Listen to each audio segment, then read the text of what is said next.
As an ordinary bystander, I never expected to find myself in the midst of an incident that would leave our small town buzzing with disbelief and outrage. One the day Karen cop arrests kid for having a seizure, thinks he's mocking her. Here's how it all went down. The sun was high, casting a warm glow over what should have been an idyllic afternoon. That's when the peace shattered, replaced by a scene so bizarre, it defied logic. The crowd around the bench was thickening, their concern palpable in the air. Pushing through, I found a young boy, barely in his teens, writhing on the ground in the throes of a seizure. It was a moment that called for compassion, for swift action to aid him, but instead, it became Karen's stage, a local cop infamous for her rigid, often unreasonable enforcement of the law. Karen, with her stern demeanor and a reputation that preceded her, muscled through the crowd like a bulldozer through a flower bed. "What's this commotion?" she demanded, her voice slicing through the tense air. Her eyes, sharp and unyielding, landed on the convulsing boy. "He's having a seizure!" I called out, desperate to break through her apparent confusion with reason. But reason, it seemed, was a language Karen had long forgotten. She scoffed, a sound that chilled the bone. "This is nothing but a mockery, a blatant disrespect to the uniform, to me." Her conclusion was not just wrong, it was dangerously so. I felt my temper flare, incredulous at her audacity. "He needs help, not handcuffs. Can't you see he's in distress?" But Karen was lost in her own narrative, one where she was the protagonist in a battle against disrespect. She leaned over the boy, lecturing him on decorum and the consequences of insolence, all while he lay there, helpless, his body betraying him with every convulsion. The crowd's unease turned to vocal dissent, yet Karen seemed to feed off it, her resolve hardening. "I'm arresting him for disorderly conduct," she declared, as if the boy had chosen this moment to challenge her authority, as if his medical emergency was a personal affront. The handcuffs clicked around his wrists, a sound that echoed ominously, marking the climax of Karen's folly.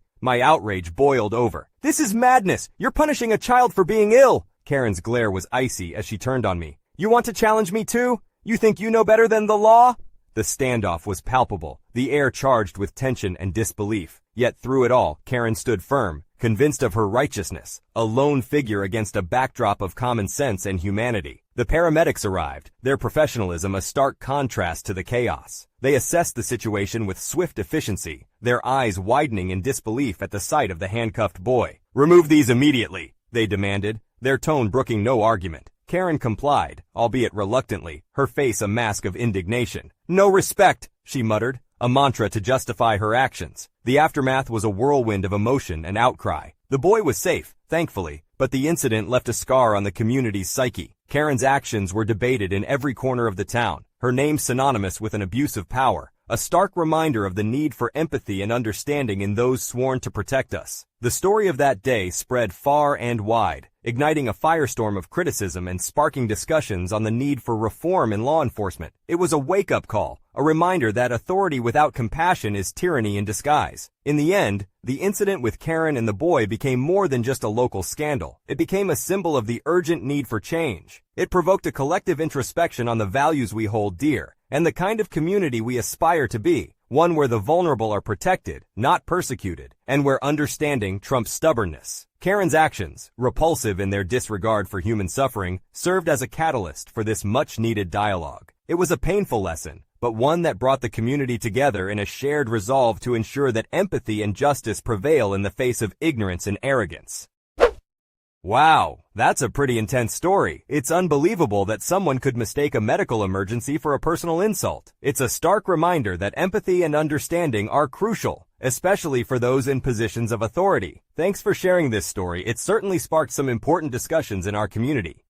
Despite being happily married, my life took a complicated turn when my wife's ex-husband Bob fell terminally ill. The bond they share, the result of a decade-long marriage and an unfortunate accident, has always been something I've respected but kept my distance from. But as Bob's condition worsened, we found ourselves living under his roof, a situation that blurred boundaries and left me questioning the dynamics of our unusual triangle. Here's how it all went down. My wife, who is 45 years old, was married to Bob, who is 46 years old, for nearly a decade. They divorced 12 years ago. There is a story behind their relationship. Bob and my wife were college sweethearts. They got married at a very young age and were happy together. However, tragedy struck when Bob was involved in an accident that left him paralyzed from the waist down. My wife was 29 and Bob was 30 at that time. My wife took care of him for 3 years, but in the end, she felt overwhelmed. She told Bob that she could not continue in this manner. She felt selfish because she had always wanted kids, but Bob could not father children after the accident. She wanted to get a divorce but promised him that she would always be there for him. She expressed that she wanted to be selfish for once. Bob, though upset, understood her feelings. They separated amicably. My wife kept her promise and continued to visit Bob. She also continued to take care of him part-time before she met me. I, a 40-year-old man, met her 2 years after her divorce. While we were dating, she made it clear that she would continue to see Bob.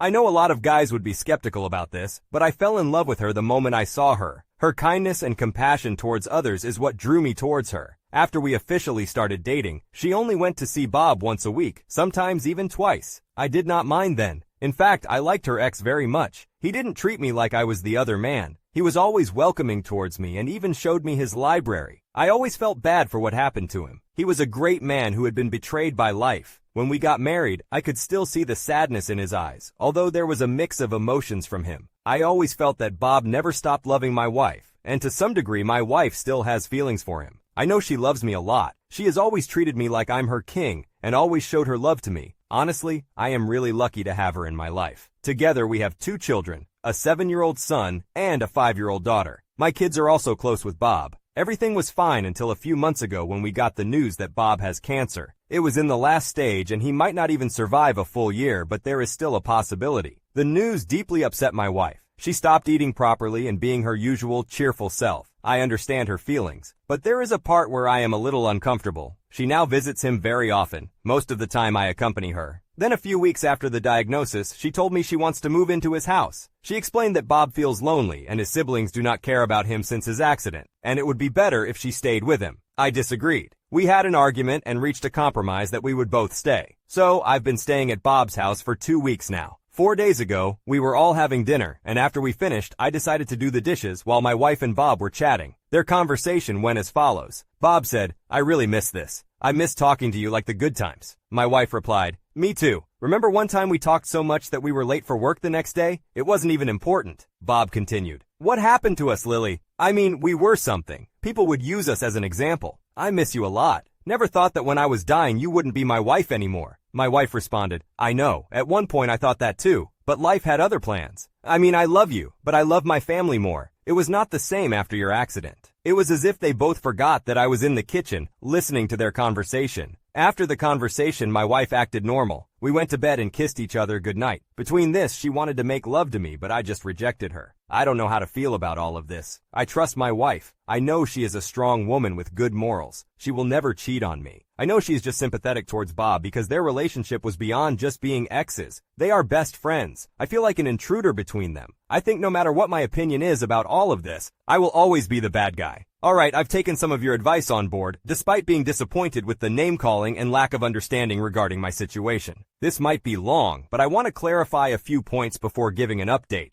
My wife abandoned her husband. I disagree. There is a difference between terminating a marriage and abandoning someone. She didn't abandon Bob. She was right by his side, just not as his wife. At 29, she was just starting her life when this happened. Her life, and Bob's, abruptly halted. She was emotionally, physically, and financially drained while caring for Bob. Despite this, she stayed in his life and continued to care for him even after their divorce. My wife and Bob are having an emotional affair. No, my wife has always been upfront and honest about her relationship with Bob. She says she loves him, but not in a romantic way. She views him as a friend or family. If my wife wanted kids, why didn't she just adopt or do IVF? Adoption and IVF are costly, and with a disabled parent, adoption can be difficult. Bob was nearly broke from all the caretaking expenses. My wife will leave me if the same thing happened to me. We've discussed this before getting married. If tragedy strikes, we are prepared. Bob loves my wife. He might, but there's not much I can do about it. What about my kids? Our kids are currently living with their grandmother. They love Bob and know him only as my wife's friend. Now on to the update. I decided to address the situation when my wife was less stressed. We had a heart-to-heart conversation about her relationship with Bob, our life, and my concerns. She admitted that she went too far and apologized. She proposed that we move back home and only stay 1 day a week at Bob's house, with occasional visits when needed. I insisted on therapy, which she agreed to. Bob hasn't been told about this yet, but I'm sure he will understand. And for the record, Bob has a full-time nurse and family, though they rarely visit. I probably won't update again. As much as I try to explain, some people will only see things in black and white. Apparently, 2 exes remaining good friends is considered an emotional affair in the Reddit world. I'm drained emotionally. Seeing my friend Bob weaken every day is also hard on me.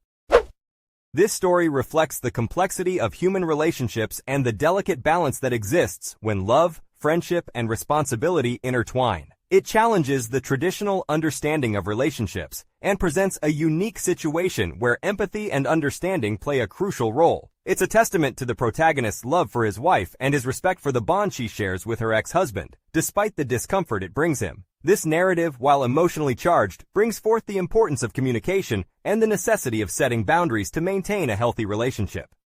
Growing up as the only girl in a family of 5, I found myself singled out and treated differently. My father, entrenched in his old-fashioned beliefs, saw me not as his daughter, but as future housewife material. His expectations clashed with my dreams and aspirations, leading to a tumultuous upbringing. Here's how it all went down. Growing up, both my mother, 48 years old, and I, 20 years old female, struggled in a difficult household. My father, 50 years old, fathered 2 children before me and 2 after me with my mother, all boys. Being the middle child, I was singled out. For example, my father would reward us for performing well in school by asking what we wanted from the store. My brothers always received their desired items, while I seldom did. On birthdays, my brothers were given the privilege to choose the movie we watched, but I was never given the chance to make that choice. At Christmas, I rarely received what I had asked for, unless it was given by another family member. If any of us performed poorly at school, the most severe punishments were reserved for me, while my brothers were let off lightly. My father allowed my brothers to observe him cook, but I was left to learn on my own. While my brothers could wear swim trunks or Speedos, I was only allowed a one-piece swimsuit. My father always supported my brothers at their events, but all I received was criticism. The worst part was, when my brothers received birthday or Christmas money, they were free to spend it. However, my father forbade me from touching my money. From when I was 7 until I was 15, I had accumulated over $800 in cash that I was denied access to. The situation worsened when I entered middle school. My older brothers, who I'll call Matt and Kyle, noticed I was being excluded.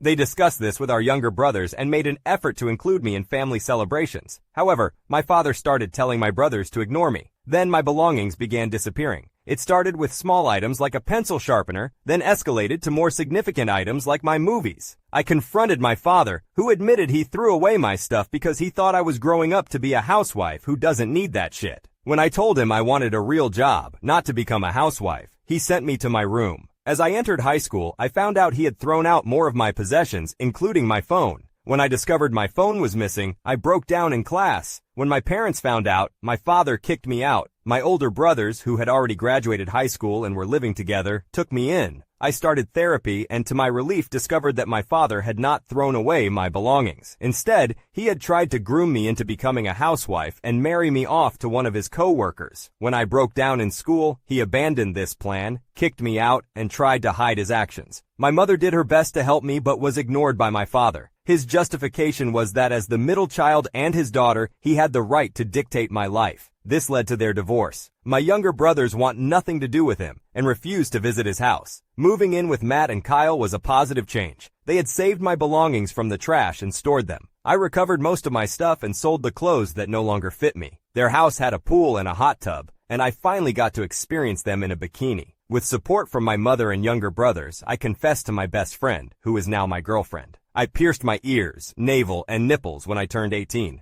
We celebrated my graduation at Matt and Kyle's house, with everyone except my father. My father was arrested for a DUI car crash while high on marijuana and has been in jail awaiting trial. I've since moved out of Matt and Kyle's house. They bought a house for me and my girlfriend, which also has a pool and a hot tub. So, to my father, it's fair to say that you failed me as a parent, and your treatment of me because I was the middle child was inexcusable. This story is a stark reminder that gender inequality and archaic perceptions can be deeply ingrained in our societies, even within our families. It's inspiring to see how the protagonist overcame such adversity and found her own path, despite the oppressive environment she was raised in. Her journey serves as a powerful testament to the importance of recognizing and challenging such biases, and the strength required to break free from them. Volunteering for a local scholastic chess organization might sound like a tranquil, low-pressure task, yet that serene image was shattered when I crossed paths with a mother who attempted to fire me from my unpaid position, simply because I helped her son improve his chess game. The drama that unfolded was as intense as a strategically played game of chess itself. Here's how it all went down. Many view volunteering for a local scholastic chess organization as a calm, stress-free endeavor. I shared this perception until I encountered an unreasonable mother who attempted to dismiss me from my unpaid role for merely assisting her son with his chess technique. The lengths she went to remove me were astounding. Here's the story. I'm actively involved in a local scholastic chess organization. We arrange formal lessons, create a casual environment for kids to play or study chess, and occasionally host tournaments. We operate through the local school system, which gives us an edge over similar organizations as we have access to venues, advertising, and some administrative tasks are already handled by the schools. Having participated in this league as a child, I now volunteer for them as an adult. Last Sunday, we held a tournament, a 5-round Swiss system G30 event that lasted most of the day. I oversaw the under-12 division, which mostly entailed ensuring the kids' safety, setting up and cleaning up,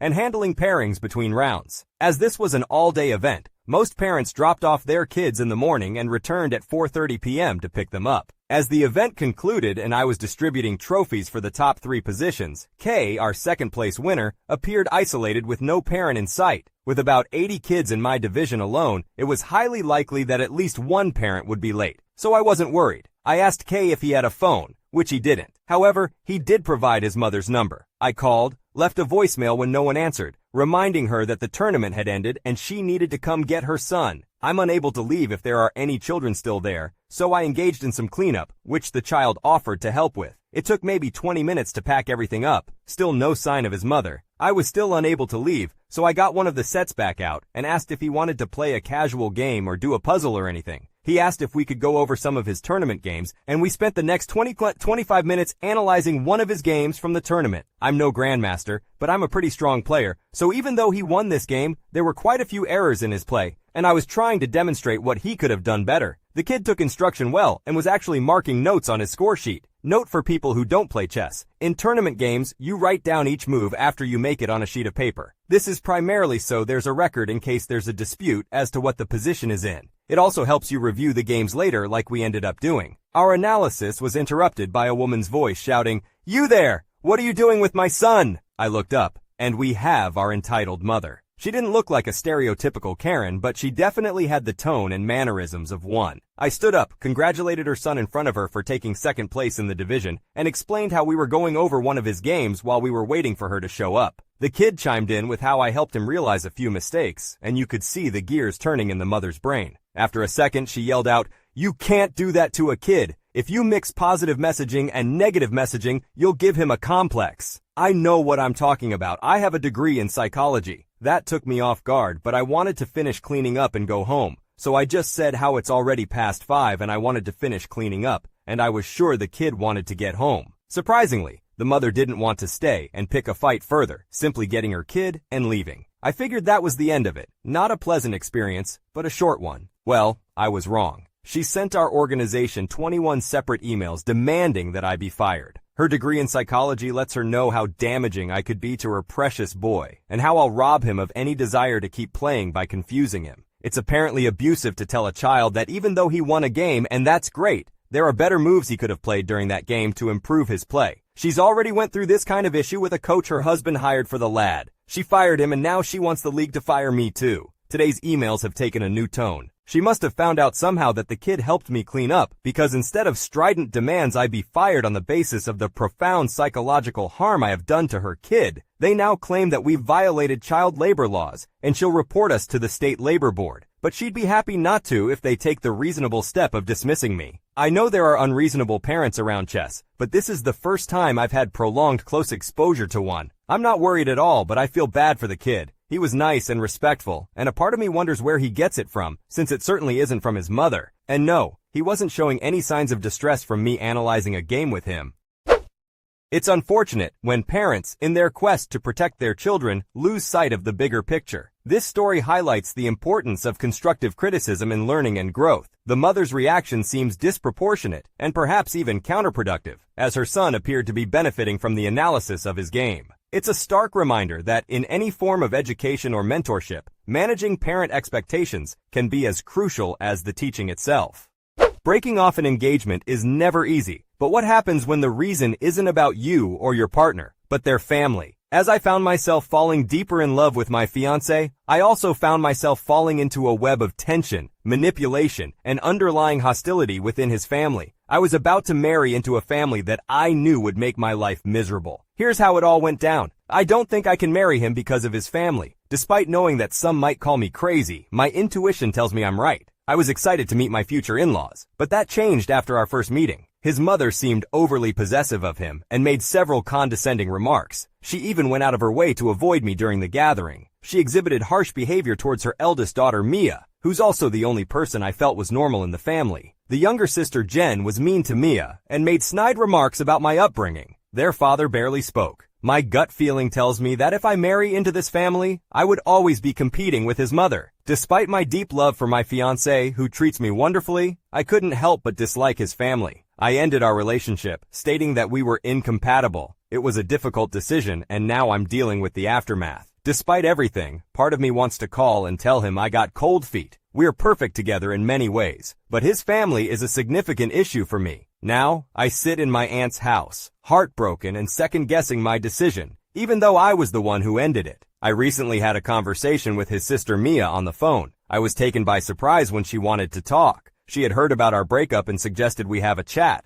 I agreed, eager to hear any news from him. We spent about an hour talking. Much of the conversation revolved around her telling me about the toxic nature of her family. She supported my decision to end the relationship because she felt her mother had an unhealthy attachment to her younger brother. She also couldn't pinpoint why she was considered the odd one out in her family. She wasn't adopted, nor the result of an affair. She also mentioned her mother harbored some racial bias due to my origins. On that day, she seemed to want to warn me. I asked why my ex didn't treat her right. She told me my ex was under the illusion that they had a picture-perfect home and failed to acknowledge how toxic his mother was. She had tried to discuss it with him, and he simply said that they were family and families shouldn't hold grudges. I felt genuinely sorry for her. She also said she would be cutting ties with her family. She thought she could salvage their relationship and keep them in her life, but she decided against it. She also shared some personal information about her relationship status and future. However, I do not want to share that information. It's not my place to reveal it. She did advise me to meet him and tell him the truth. He deserved to know why I didn't want to be a part of his family. He needed to hear the truth. I plan to meet him the next day. As many of you requested, I will provide an update. I tried to provide an update, but it was removed. So for those who may be interested, hello everyone. I promised to return with an update. I did it. I finally had a conversation with him. I shared everything I mentioned in the post, especially my feelings about his family and how they treated Mia. Needless to say, he was upset. He tried to convince me that it was all in my mind and that I shouldn't discard our relationship because of his family. He believed his family would accept me if I became part of it. I tried to explain my perspective, but he was unswayed. When we discussed Mia, he said it was unfair that even his sister was leaving the family. He brought up Mia's major news and that she didn't want to be a part of their family. I informed him that I knew about it because I had spoken to Mia. That seemed to upset him even more. He was angry that Mia had shared her news with me before his family. I became angry and told him this was exactly why I did not want to be a part of his family. His mother had made racially insensitive comments towards me. I'm half Bengali. His mother treated me like an outsider and didn't make me feel welcome. His family is very toxic. I grew up in a toxic family and I don't want to be part of another one. Maybe someday he will find a woman his mother approves of, but that woman is not me. We had a major argument. He was obviously defending his family. He was not willing to listen to what I had to say. Overall, he was very dismissive. We ended our conversation on a very bad note. I am sad about it. Aside from his family drama, he was a good guy, but I don't think I can handle his family. When you marry someone, you marry their entire family. They didn't even make an effort to get to know me. This story is a poignant reminder that in a relationship, we do not just commit to our partner, but also their family. It underlines the importance of mutual respect and understanding in any relationship, romantic or familial. The protagonist's decision, though difficult, was rooted in self-preservation and a desire for a peaceful and loving environment. It underscores the importance of listening to our gut feelings and intuition when it comes to our personal happiness and mental well-being. There was a time not so long ago when I sat alone, contemplating the most heart-wrenching decision of my life. I was a single mother, grappling with the thought of needing to give up my beloved toddler for adoption. My journey is one of pain, resilience, and ultimately, hope. Here's how it all went down. I came to the realization that I need to place my almost 2-year-old daughter up for adoption. I'm a single mom with no family support and no support from the birth father. I came from a broken, abusive family. My mom was addict. I actually was in foster care from the age of 12 until I aged out. I struggled from PTSD, depression, and suicide for my whole adulthood. I'm 30 years old. Never wanted to be a parent, so when I was pregnant I wanted to put my baby up for adoption. But my mom and family pressured me into keeping the baby. They promised me they would help me. But the only one who really helped me was my mother, even though she wasn't dependable BC of her addiction. All my family live outstate, and my mom passed from an OD in January 2021, so now I'm all alone. I actually have a good job and I'm able to financially support my daughter, but my mental health is so bad. 6 months after giving birth, I was involuntarily hospitalized for self-harming. I had a bad case of PPD. Maybe I still do. IDK. All I know, I'm in therapy, and my mental health is not getting better. I had a healthy pregnancy, no drug or tobacco use. I didn't even drink coffee. My daughter is very healthy, loving, well-adjusted, and hitting all her milestones. She loves her stuffed animals. She calls them her friendies. She loves affection and cuddling. She loves music and dancing. If you say happy feet, she will shuffle her feet really fast. She's really the cutest thing in this world. Unfortunately, my mental has made it difficult to care for her. Especially after losing my mother, BC, I have no support. Sometimes I leave her crying in the crib, BC, I just can't handle it. I love her, but I just feel so disconnected from her. It's not healthy for her, and I want her to have a better life than what I had. I know she is attached to me, but I believe she's young enough to make an adjusted transition. I guess this is a long story. I just don't want people judging me. I'm just looking for any advice or people's experiences with placing a toddler up for adoption. I'm hoping to go with a private agency, but not sure if they take toddlers. Even though I was in foster care, I'm not sure how state foster adoption agencies work. Can I choose the parents, and am I able to have an open adoption? I know with private agencies, I can choose the parents and I am able to have an open adoption. Ideally, I prefer a same-sex couple. I was sexual abused by multiple men as child, and I really don't trust any hetero men her. I just don't want my daughter to go through what I have been through. I want her to have a good family. My daughter and I are in a much better place now. It was not the best journey getting here, but everything worked out in the end. We both seem to be in a good place. Here's the long version for anyone who is interested. Back in February-March 2022, I experienced a severe mental health breakdown. I fell into a deep depression and became very suicidal. I lost over 20 pounds in a week. I even attempted suicide but ended up calling for help, and the emergency medical team took me to the hospital. I was admitted into a private inpatient hospital called HRI Hospital. It was more of a holding detention than a psychiatric hospital. I learned a lot from the other patients, who were more helpful than the staff. After that experience, I joined an additional psychiatric program. It was a partial hospital program, PHP, an intense outpatient program where I spent 8 hours a day from Monday to Friday doing therapy work. This program was more helpful as it focused on teaching about cognitive behavioral therapy, coping skills, and how to reframe negative thought patterns. I must say that at the time, Boston was going through a major mental health crisis. Around the same time, Boston was trying to clear up the homeless camp tents on Methadone Mile, and many homeless people were shuffled to inpatient hospitals, so they were extra overloaded. It took 4 days just to get me a bed. My timing really sucked. It was just not a good time. As for my daughter's update, right before all of this, I surrendered custody of my daughter to the Department of Children and Families, so she was not around me when I had my mental breakdown in February and never saw any of the stuff mentioned above. Thankfully, she was placed in a very good foster home while I received help. I had to go through a lot of treatments and follow the Department of Children and Families recommendations, but by the end of September 2022, my daughter was able to come back home and our court case was officially dismissed in December 2022. The current update for 2023, it's definitely not perfect. It's still a transition, and some days are better than others. Being a single mother is just going to be hard at times, and I just need to get used to it. People tell me it gets easier when they start regular school, so I'm excited for that. My daughter is doing well. She has a slight separation anxiety when I leave or drop her off at daycare, but it has actually gotten better since last September 2022. The Department of Children and Families is still doing monthly check-ins for the next 6 months. Her former foster mom still comes to see Neve and even takes us on family events, so it's been a good transition for her. My daughter is a sweet little girl. She loves affection and hugs and seems to be developing emotionally well with everything that she has been through, except for some minor separation anxiety, but that has really gotten better too. I have just been working on my mental health, reframing negative thought patterns, staying away from toxic people. I have also been focused on whole body wellness, so I'm doing weight training, some martial arts, eating cleaner foods, yoga, stretching, Pilates. I gained 50 pounds over the pandemic lockdown, but now I am back to my pre-pregnancy weight, the healthy way. I don't even weigh myself. I just focus on feeling good and getting back into shape. I like being active and living healthy, so that has really helped my mental health struggles. Also, having better self-esteem, more confidence, and self-worth has helped the most, honestly. I didn't take any pictures of myself for 2 years during the pandemic, but I'm starting to take more pictures and getting out more and just enjoying life more. I'm in a much better headspace and definitely feel more hopeful about the future. This story is a poignant yet inspiring account of a single mother's struggle with her mental health and the difficult decision to consider giving up her toddler for adoption. It is a testament to the resilience of the human spirit, showcasing her journey from despair to hope and recovery. It serves as a reminder that mental health issues are real and require immediate attention and care. This story also emphasizes the importance of supportive networks, timely intervention, and self-care in overcoming life's toughest challenges. If you enjoyed today's stories, check out the other videos on your screen now. Submit your own stories at you'rethejerk.com. Subscribe now, or you're definitely the jerk.